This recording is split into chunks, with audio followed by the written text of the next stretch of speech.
Okay. What? Sea lion. Disable. Hey, there's Day. What is that in your hair, Day? His hair. That was his hair? That was weird. It stood up like a board. Oh, there's a board or something behind your head. Oh. Air conditioner unit in the roof behind you. Oh, I see. I see. Traitor. I need to get you a Nikos t-shirt. Totally need to get a Nikos t-shirt made. You don't have a Nikos. I do, but you have to. I do, but I have to go and set it up, and you have to buy a membership through Patreon to get it. Oh, can you disable video on Discord mobile? Let me see. Someone asked that too. And if it would load, that'd be great. Turn off. Pressing. What? No. Okay. Thanks for saying.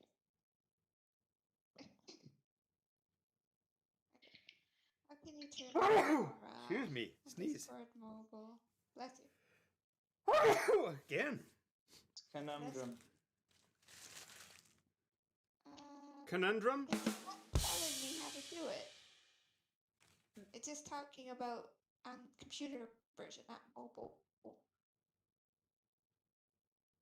Disable. Yeah, right click. Can't do that.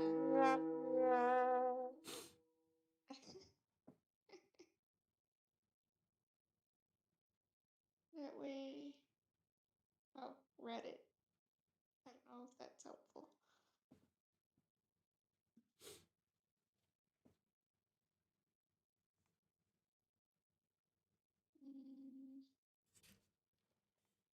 That's by pressing the. Something else up over here. No, okay. I just was thinking that.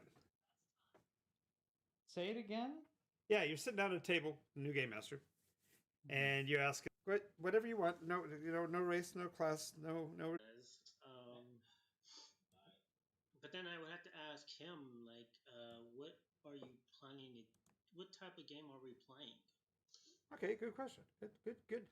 It's always good to answer a question with a question because it gets you more information than to give away. That's good.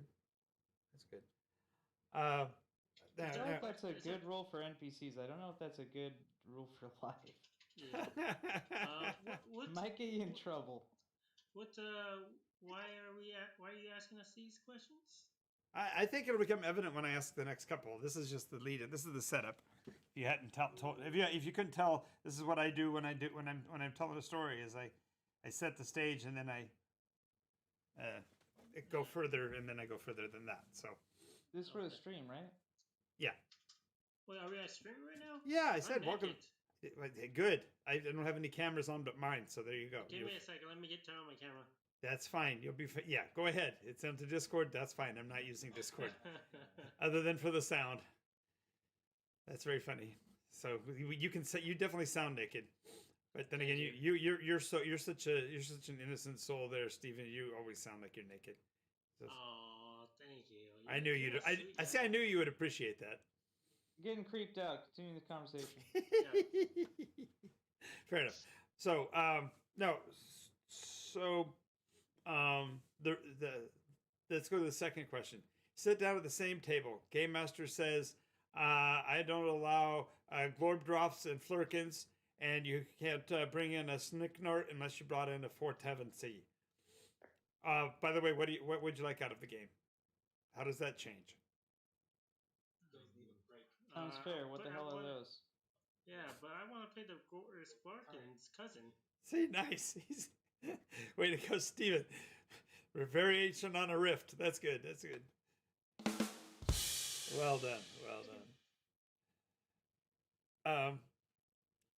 I guess it's because the last couple of times that last 5 weeks I've run over at the Redlands store. I have 4 absolutely loyal Nicosians. They're not quite to Gene level of intensity, but they are definitely to Travis level of questioning, which is always good. But they're also somewhat at Travis's level of improv, and definitely at Steven's level of exuberance. So I'm only using the ones that I'm most familiar with, guys. So I'm not mean to be insensitive to not target you and point you out. but I feel but offended, but no worry, I'm fine with that. well, you're always offended. So thank you, Danny. So no, the thing is that we've had 5 separate weeks. Brand new players come in, say they want to learn how to play. We go through all the nice basics of how the game is played, and then we start doing Nyko stuff, and they don't come back. And some of them are legitimately they're coming through town. Like one group legitimately was coming through town, just stopped by the store and they never played and thought they'd get a feel for it before they went home to I think Kansas or something back east. So Wow. so that one's excusable. But there are groups that say, "Oh yeah, we just moved to Redlands and we've been looking for a group," and they don't tell us why, but they just don't show back up again. So I'm wondering if it's something about my setup or if there's too much. If I'm doing, I've been trying the last couple of weeks experimenting with not giving any of the, even the simple lore like the color of the sky or anything, because that seems a bit, maybe those kind of things might be off-putting or whatever. So I haven't even been talking about that kind of stuff. But it's only 15 minutes in the game, and the um my players start doing referencing Nyko stuff or whatever, and so either I have to explain it or leave them bewildered, or they have to explain it, and then the players explain it, and of course the explainers are explained through the filter of their knowledge, and sometimes they don't know everything or even enough really to be explaining. So I see enough from Day that it might be a homebrew thing. It could be. There is, I think, to some level, a player's expectation that the game says 5e, so they think it's going to be Set up. well, they think it's going to be Faerun. They think that their character build of the one was kind of a big telltale that they were doing something from one of the specific. They wanted to do an artificer, and they'd already pre-gen their own, brought in their own character, so they already had it with gunslinger and weaponsmithing and whatever. I kept a couple of other things that I thought they didn't come into the game until after a certain level or whatever, but they were saying they already had those attributes or skills or whatever. So I tried to make it work, but nonetheless they didn't come back. Maybe it's because they didn't feel like the character matched or whatever. But well, I do have some theories on this. I have said before that people really don't like when they do have a very good plan for what they want to play, okay, and then have it Nykified. Okay, so Nycosified. So let me surprise you, Travis, and ask that question. What would be the alternative?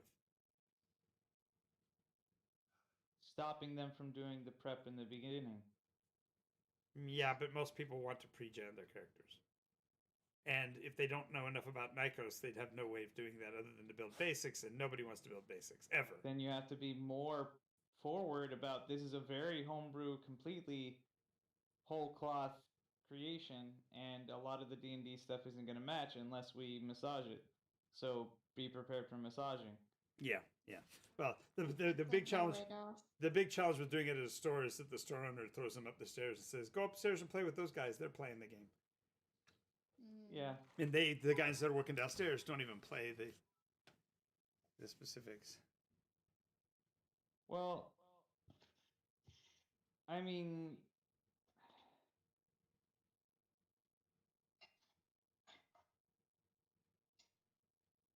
yeah. Days echoing you. He says, like you say, people are expected to know, say, Eldritch Blast or something like that, and then they get disappointed when they don't get to use the thing that they know is already OP or broken or gives them some edge or whatever. There are a large group of people that do this specifically. There's a huge portion of people do D&D specifically for a power fantasy. Right. And if they feel like they can't feel powerful enough, then it's not fulfilling what they actually want out of the game. So there's no point in them sticking around.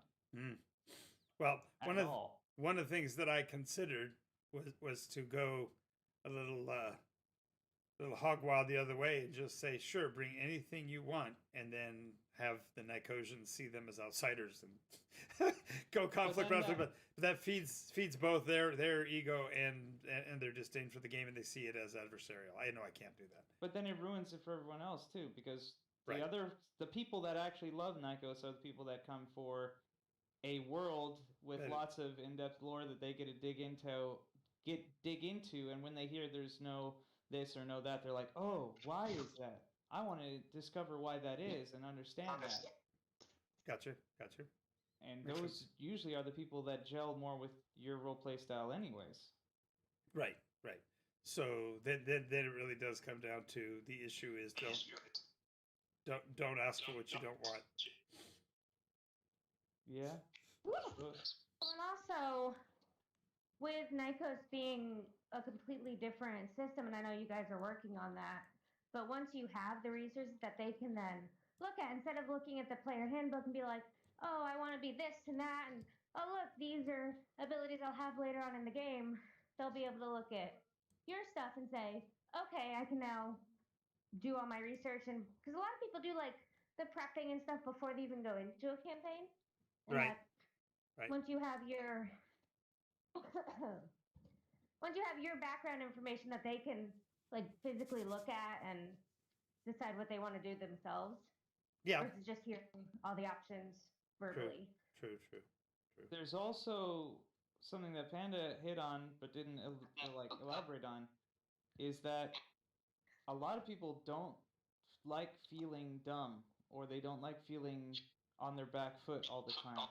Yeah. And when they're playing in a homebrew world like Nikos, and they can never know most of that, and that's specifically part of a lot of what you do as a game master when you describe things, is you explain them in such a way that they have to figure it out, even if it's something that we as players might recognize as like a gun.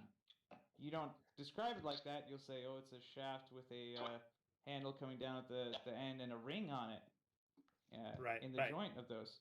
Right. And so they have to work really hard to figure that out. And so a lot of people don't like putting in that work, and they don't like feeling like they have to do all this. And some people who are like that like to do the research on the side so they can feel like they can come in prepared, but there's no way to do that for Nikos right now. Yeah, which is what you're working on. And also, I messaged you guys about it, but in another campaign I was in, when we started, just straight off the bat, like we already knew what content we were going to be doing. Granted, we were doing a standard module, but he had all of the players anonymously, like we put our names on it so he knew who was who, but we didn't let any of the other players see it, and we filled out a chart saying, okay, here's a list of, politics, drama, religion, world domination, dungeon crawling, looting, like all these different categories. And we rated out of 100 what percentage we wanted to see from the campaign.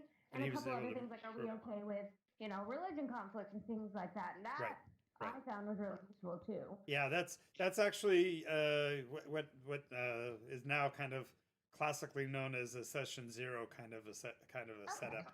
So you either do it as the first adventure of a group's campaigning together, or you do it as a beginning of a season, so to speak, or whatever. The biggest challenge with that is that people's desires, that same chart filled out 2 weeks from now will not be the same.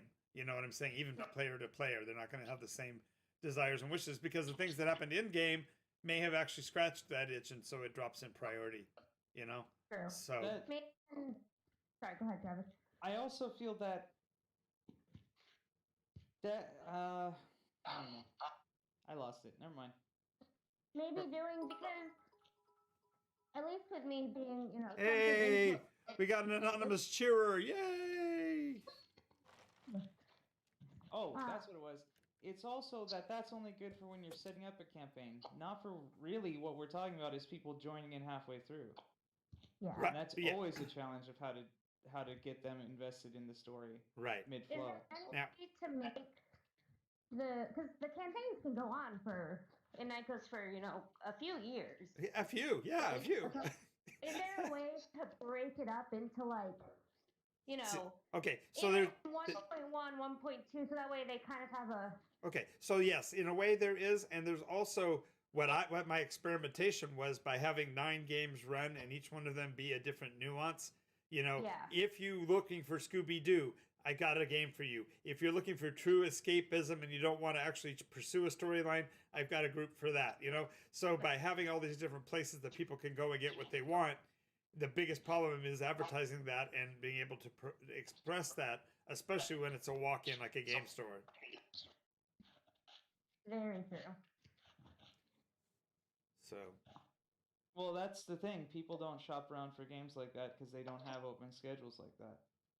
It's usually I have Saturday night open and that's going to be my night for playing. yep. And anything other than that is not. And if I'm not going to get what I want from that time, then my time's precious, so I'm going to go somewhere else. True. Absolutely true. Absolutely true.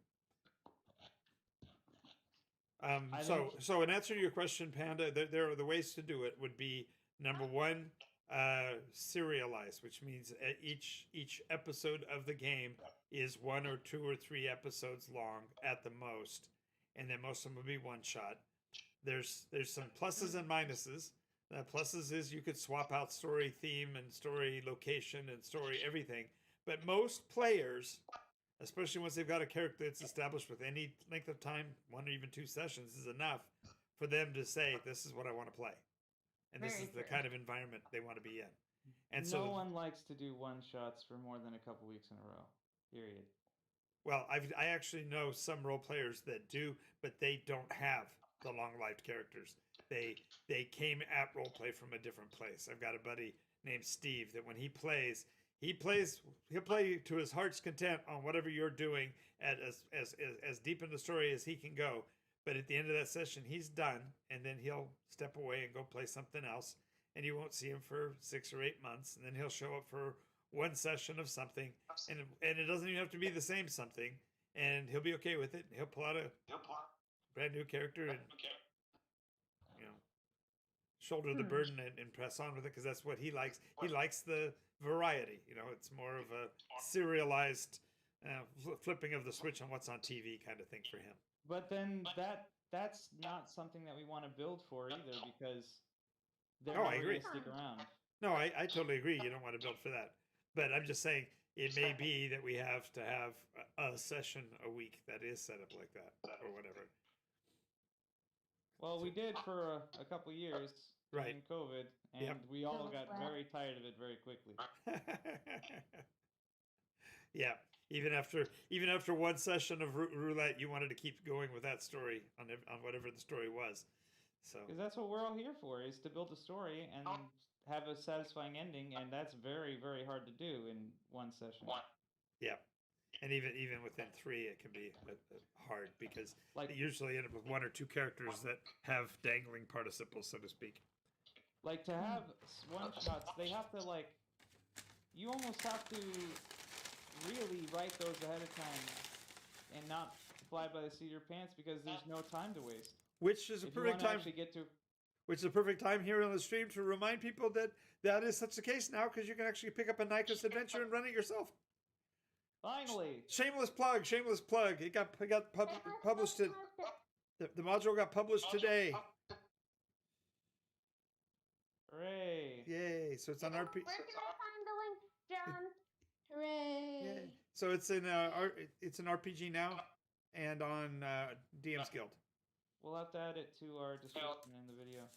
Yep, I have to add it to the notes, and it's also at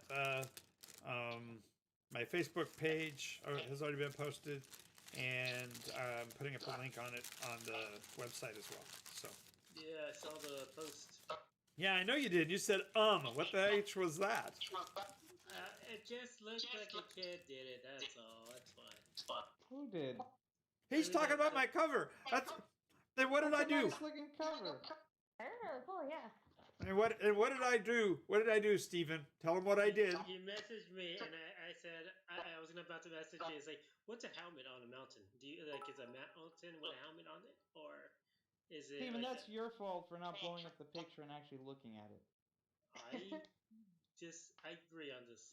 Okay, that's first. But what did I do? What did I do, Stephen? You offered to pay me to redo it. I said specifically, you have to use that logo. You have to use that text. build me a cover worthy of Nikos, and I'll give you $100. No, you did do that. And you're my graphic. You claim to be the graphics artist guy, so I've been That's trying to do this module for how long? I've been whipping him on the back to do this module for how long? And you've known about it, Steven, how long? Yeah. Anyways. Yeah, but my point is, it's up there. It's published, and it's an okay cover. It has art. It has art from Nathaniel Nally, and it's very good art. It looks really cool. And the adventure itself is challenging enough that it spawned an entire sub story of Nikos, as a certain player simply had to hunt down the villain. Yes, it's absolutely infuriating how wonderful that villain is. That is such a Nikos campaign. We need to get that quote. That needs to be an ad campaign right there. It's so disturbing. What did you say? Disturbingly frustrating. Disturbingly. No, it's incredibly frustrating how wonderful the villain is. There we go. Oh my god, you got a D&D Beyond. Nice. But anyways, I don't know. It comes back to what we're talking about is how to get players into a game. And why players sometimes come up against the Mountain of Nikos and say no. I think part of that is a lot of us are very bad at the elevator speeches of lore when the question's asked. Because it's very interrelated, and we end up telling, the whole right kit and caboodle. They get a little intimidated. Yeah. Well, even in the short version, which is that it's a 10,000-year story that took 50 years to make. That itself it sounds daunting, because it's like 50 years. Holy crap! But that's the elevator pitch. I'm talking about when someone asks, "Why are there different kinds of elves?" and you say, you go into each of them and describe all of them, and then you all of a sudden are talking about some other thing, and then 20 minutes later they still don't understand the question. Right. We've got to get better at saying, because a couple thousand years ago, some of them went underground, some of them went above ground. There's like 6 different types. You'll figure it out as you go along. Yeah. Because discovery is a big part of that fun for people. That's true. And so if we overthrow them, it starts feeling more like a textbook and less like a, what are those called? Discovery books? No, those books that I used to love when you're finding little items in a picture based on riddles. Oh, yeah, the seek and find, or whatever they're called, yeah. Yeah, those ones. Yes. They give you a little riddle, and they're like, I am up high, and I am an object that has a dial, and then you have to go and find, it's a padlock on a spire. Yes, like the highlights. Anyways. Gotcha, yeah. But I think you have to be very upfront, at least when we're making posts on Facebook about what it is. We can't say that it's 5e anymore. We have to say we use 5e as a system, but we're in a very, very homebrew, whole cloth created world. Mm-hmm. And so feel free to come up with ideas, but know that any idea that you have is going to have to be massaged into the world lore. That has to be forefront. And everyone that sees that, who's into that sort of deep storytelling, is going to go, ooh. True. I love a GM that cares about his world lore enough to not let players break it. True. And then the other people who are like, I want to play Adventures League and just min-max the hell out of this. If he cares about story, that's not for me. Mm-hmm. And we should care about those people. Because they're not trying to play the same game we are. Yeah.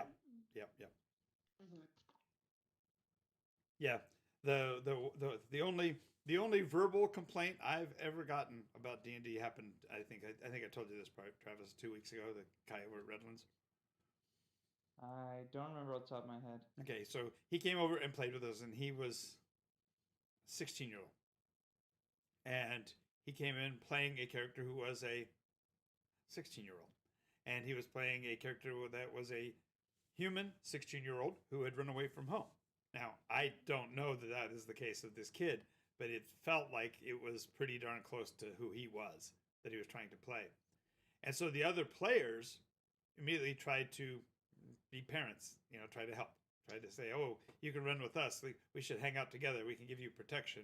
We'll help and guide you. And apparently he took that as being patronizing and went and told Richard that I shouldn't be allowed to game master because I was manipulating my players. Yeah, well. Well then. He also tried to do a whole bunch of other things, if I remember correctly, in trying to break the game. And yes, he. Oh, is this the same guy you were telling us about? Yeah, the one that fed the gold pieces to the guy that had eaten a gold bug already. Yeah. Yeah. Yeah, he tried to. He found a place where there was a stack of very valuable books, and while everybody else wasn't looking, he tried to light a bonfire under it. Wow. yeah, he's playing tunes. Mm.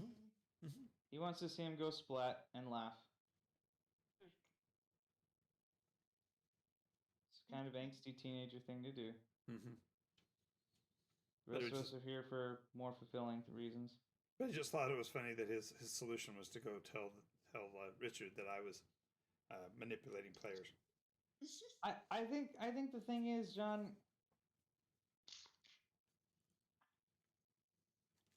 I think you have to be okay with not running games of 17 players.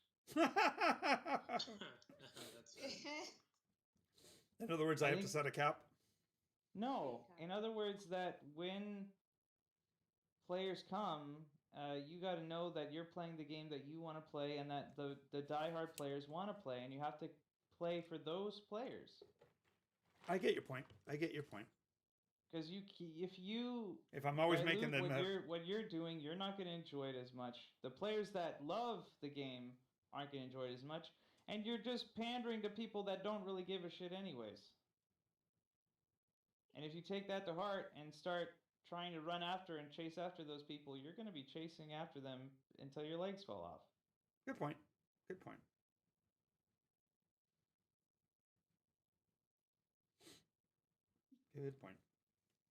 There's no way to change those people's minds. If people are here for a story, then they'll find it. Because that's what we have.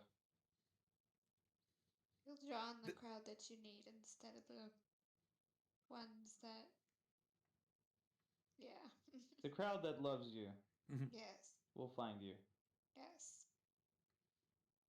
Well, that was one of those. They had one of those Mandela moment shows the other day where they were going through all the movie quotes that we have messed up over time because of popularism.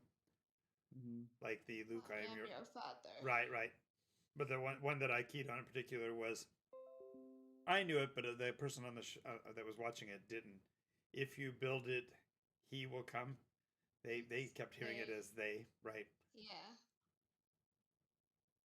And but when they say he, they mean Satan.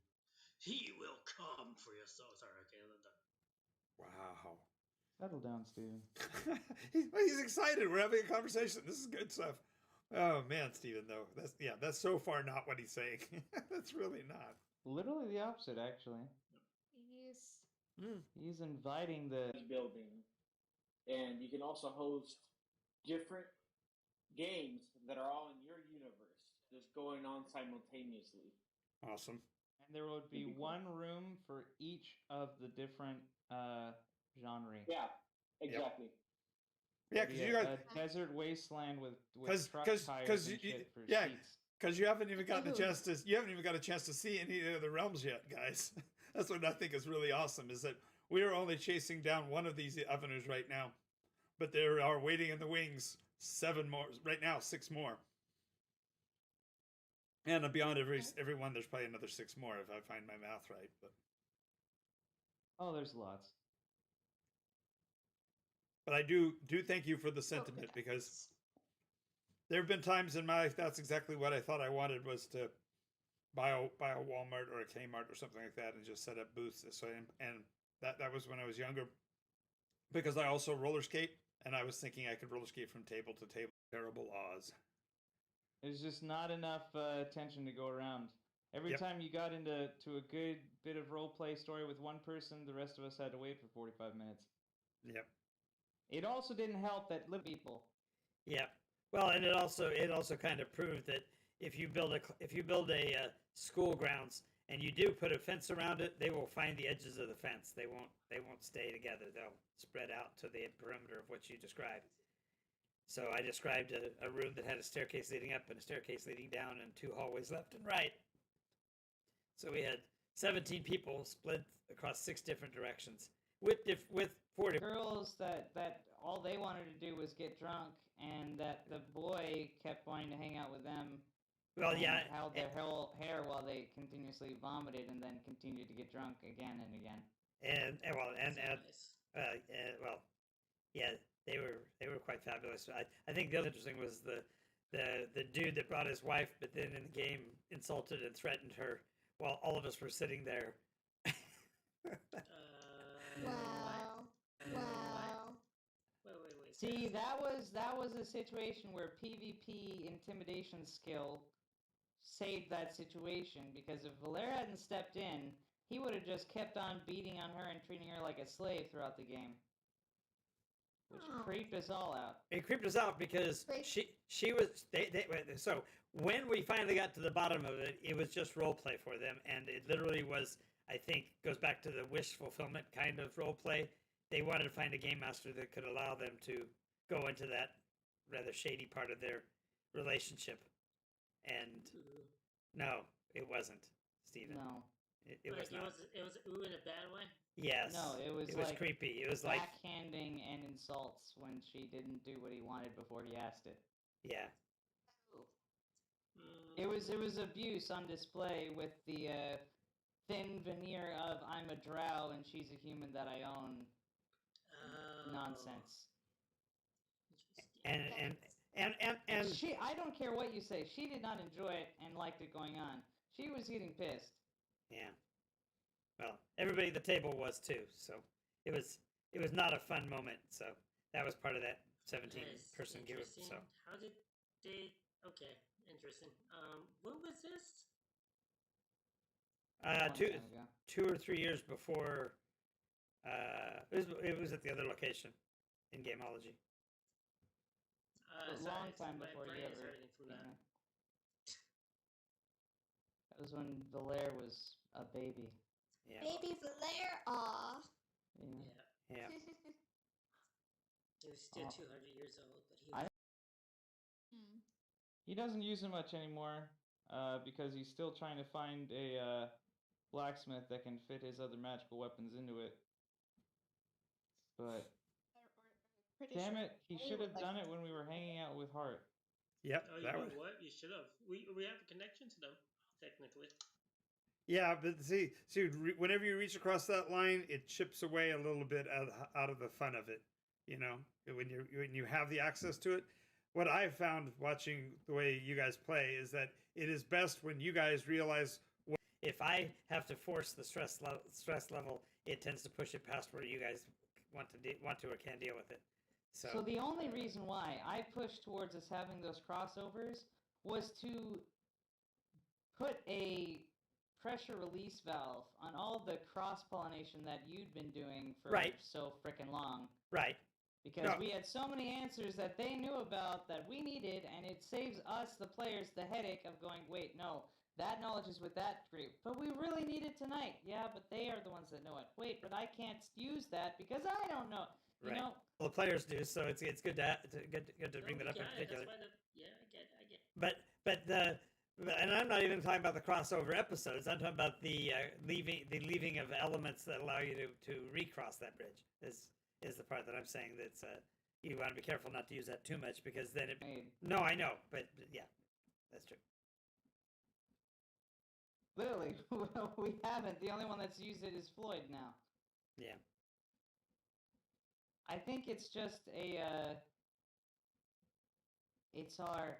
I guess the worst way to put it is that it's our ace in our back pocket, so that if you go back to horribly misgiving our information to the wrong session, then You we can fix redo it. Yeah. Yeah. Just as a faux pas there. Yeah. Learning curve, actually. Remember, this is the first iteration that's had multiple groups running the same game. Can you imagine trying to do all this as one group? I would have loved it. Would give me a lot more license to say, damn it, guys, we need to focus. Yeah. Everybody would have been more focused, too. Well, we got that done, and But then I'd only have one game a week. I don't know what I would do if I only had a game a week. No, that's not the case. you let me run multiple games a night, games a week for you. Well, yeah, I mean, that's what Rec wanted us to do from the beginning, from a really long time ago. Oh yeah, just shut down at one, just run one. Yeah. I mean, Jean wouldn't care. As long as she's playing, she's happy. But I don't know. I like having the multiple campaigns. Sometimes it gets a little confusing, but I enjoy it.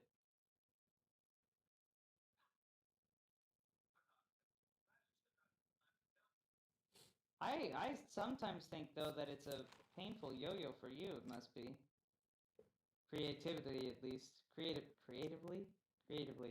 Well, the only thing that gets me is when I don't know who said it. I'm sure it was somebody pretty wise said something about the fact that I sometimes build bridges in all directions at the same time and then try to walk all the bridges at the same time.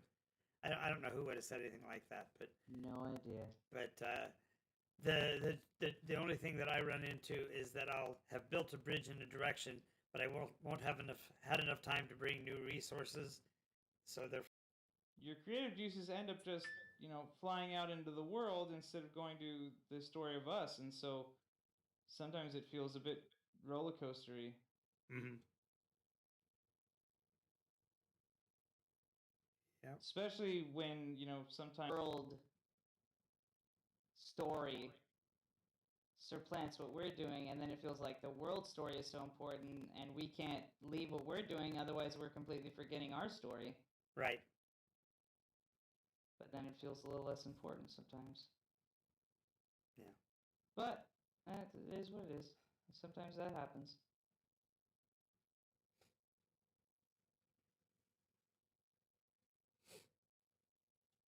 So I couldn't do it, that's for sure. I have one story to tell, and I want to do it good. I guess I could have more than one group in the labyrinth at once, but I think they'd run into each other too often. I wouldn't mind. What, to play in the labyrinth? Well, yeah, that too, and then I could buy off what do you call it? Monster parts off the other party. We could do like a whole bazaar, player bazaar. No, more than likely, I would have to write a story for you guys to be in a singular guild, and it would. I guess it's similar to something with Nikos. This might tie back in.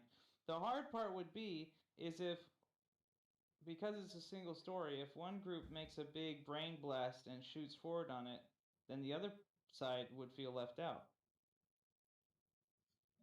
Because they might have been on the precipice on that, might have been something that they were specifically really working on. And if the other group just blazed past and the players weren't there to enjoy the part they've been working towards, then that could be. Unless you made it, you know what? Sounds like we're inventing Nikosian Squid Game, because then it's just a matter of which team gets there first. That's too PvP for me.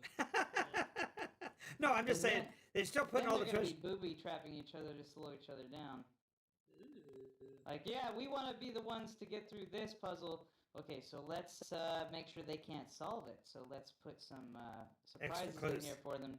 And we'll hire that gigantic golem to guard the door so they can't get into it. Well, as long as you limit it to Squid Game controls where they really don't have that much control on the other groups, it'll be okay. Yeah, but then we're back to Railroad. No, we've had that conversation. We all want quick sandboxes. Yeah. I think I want a regular sandbox with very good borders, maybe made of metal, that a What if train you might have- go across. What if you have thermites? I didn't say you couldn't get out of the sandbox. And you have no idea what the desolation is outside the sandbox. I can tell you. That's like when we were working on What is that called when you do that? allegory. Allegory. Yeah.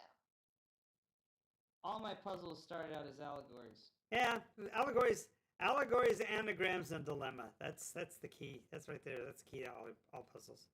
I like anagrams. At least one of the solutions of a dilemma is always wrong. It's always impossible. That's how you solve. That's the only way you can solve a dilemma is to figure out which one of them can't be.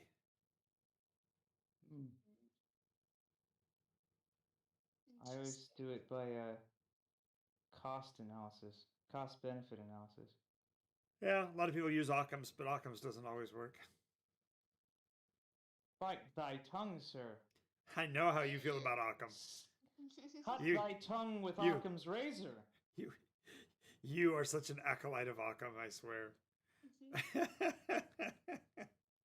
It's a really good one. I used to use it when I was the atheist Chad on religious plans. Oh, and I did the same as the religious Chad on atheist planets. Usually I would win. And I would usually win, so we would have been a worthy That's pairing, the- sir.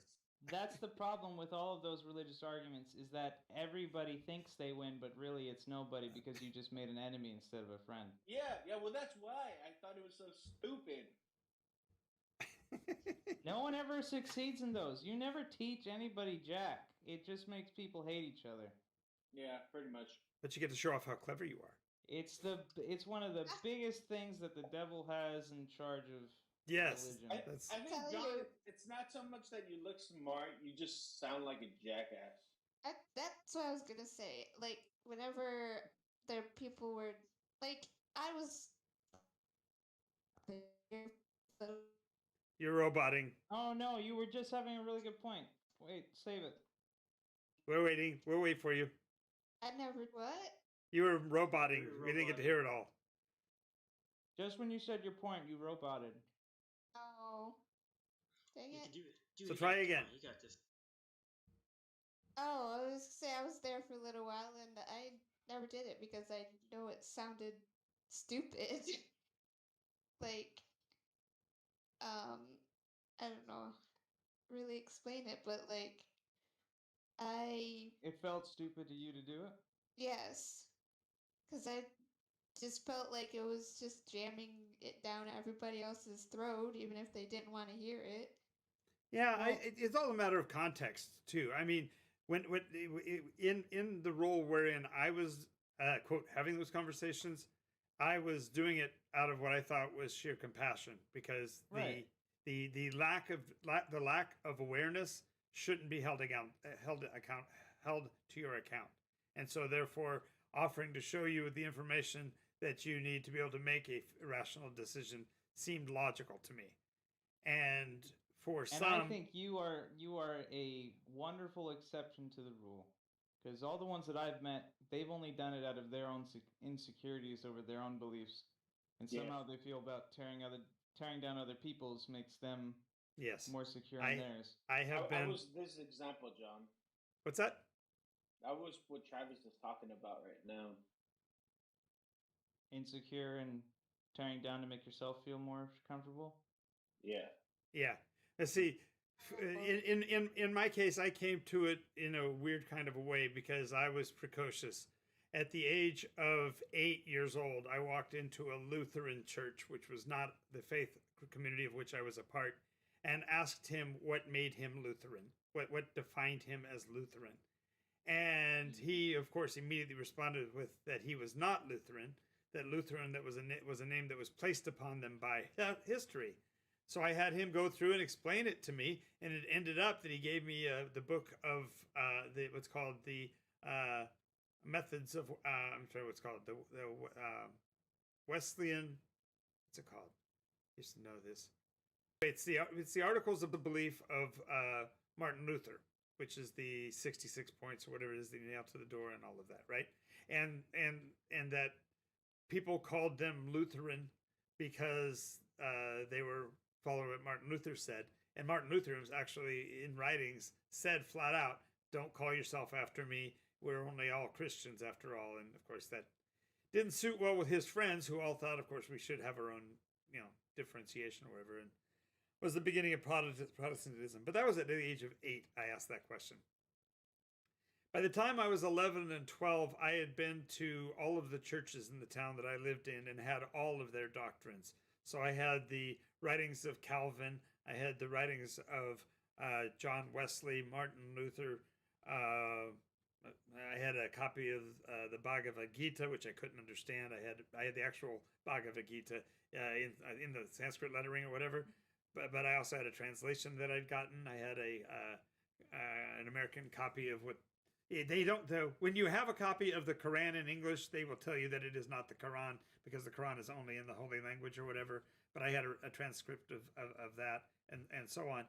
By the time I was 15 and 16 years old, I'd actually taken a summer when I was 16 and went to a Buddhist colony near where I lived and spent a summer shaving my head and learning the chakras and all of that, trying to comprehend and understand their background and system.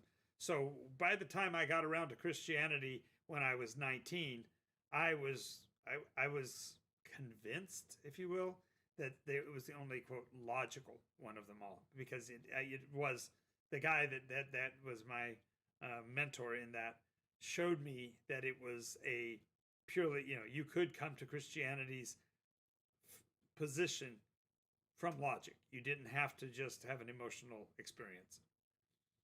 Whereas almost all the other faiths, you have to have some form of emotional experience that leaves you with a physical experience and therefore leads you to, quote, faith.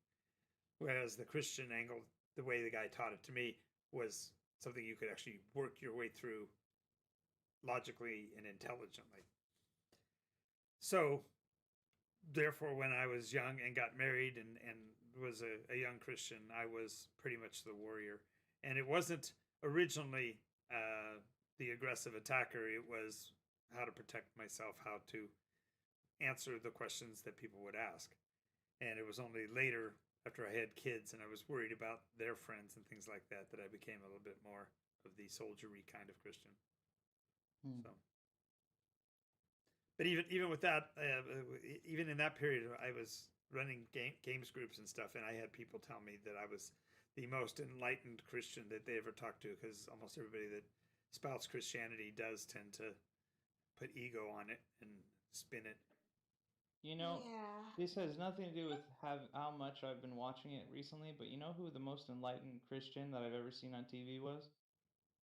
Who's that? Father Mulcahy. Yes. He's a pillar of amazingness, I swear. Yep. You know, in like the 3rd episode, when he sees that someone he's in the hospital, giving Right. last rites and things. Right. And he notices that someone's Jewish, and on the spot, he just says the entirety of like a Jewish blessing to him, to set him at ease before he goes into surgery. No qualms about it whatsoever.